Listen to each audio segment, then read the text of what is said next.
Сәлем достар, бүгін бізде бауырсақ аштамыз.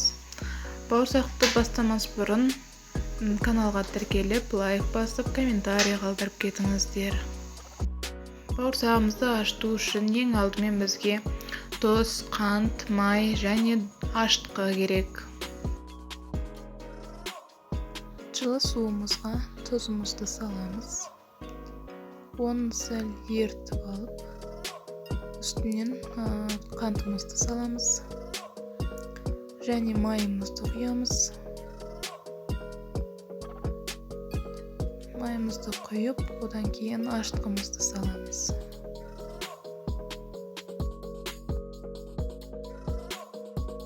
Әр қарата суымыздың үстіне иленген ұнымызды салып отырып, жұмсақ қылып қамырымызды ашытамыз.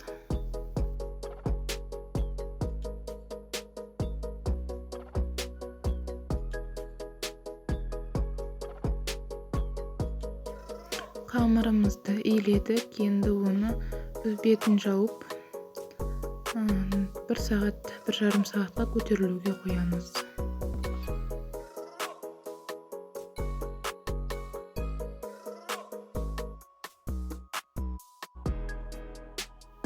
Ашқан қамырымыздың шетінен бөліп алып, оны орташа қалыңдықта жайып кесіп аламыз. Кішкене көтерілуге бетін жауып қойып қоямыз.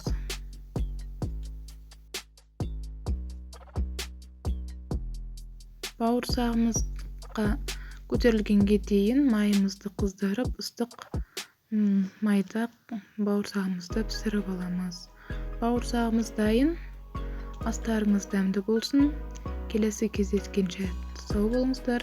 Каналға тіркелуді ұмытпаңыздар.